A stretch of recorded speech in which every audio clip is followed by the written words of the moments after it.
Neeraj निर्कुला official YouTube channel के माध्यम से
तपस्वी हो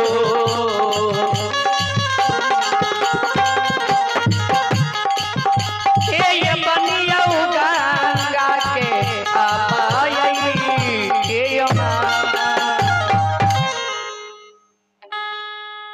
जो के बाद महोदती माँ गंगा लुंग झुमे महोदती माँ गंगा एक लोटा जल ला के तपसी की आगू में खार भय गेले। हाउ के जिले के राजा तपसी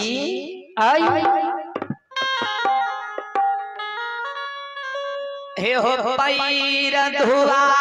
पाता बैठा बैठा लाली शीश पलंग पर बैठा खुआ होटल दूध पीला आय भैर गंगा के मेजबान बन जा होइत भिन सार तू पोपी नगर चल जइहा ये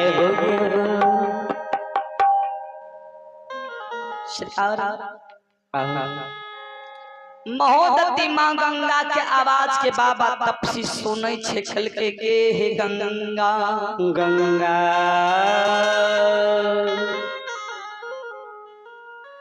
आ गई बिसाला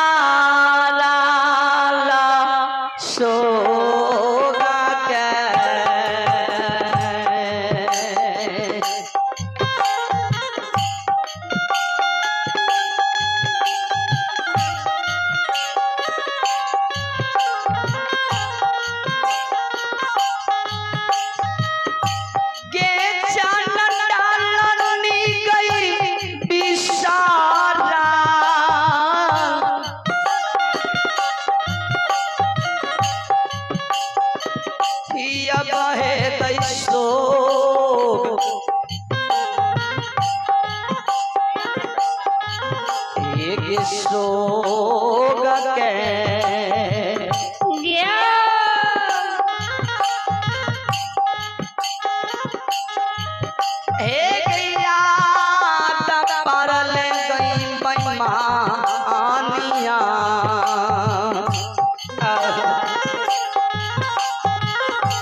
ता हो गए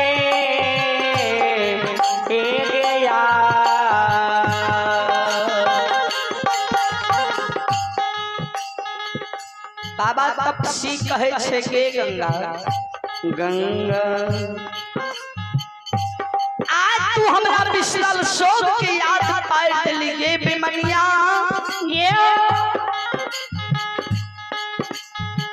याद करो उस समय में जिस समय में हम कोढ़िया काया लेके बन के नीली के जाए है एक शुरू पानी पियला हम एलियोगे चंडाल में हमरा ओए कोढ़िया हम शरीर के देख के तू सुई के पताल चल गेली गंगा एक शुरू पानी के बिना एक जीव के कारण हजारों लाखों जीव बर्बाद कर देले ही मार देले ये चंडाल ये धरती गंगा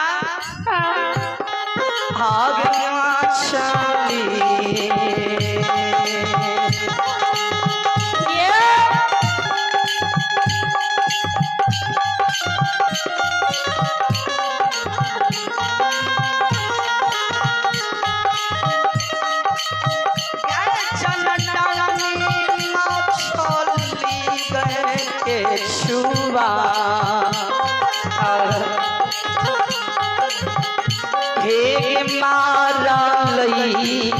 गंगा गए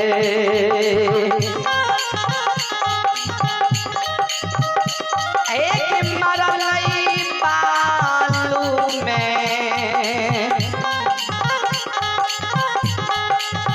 हे पीले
ज्योति के बाद कहल के गे महोदती मां गंगा एक बेमनिया ये एक जीव के कारण हजारों लाखों जीव तू बर्बाद कर दिले मछली के छुआ बालू में बिलट के लपेट के मर गेले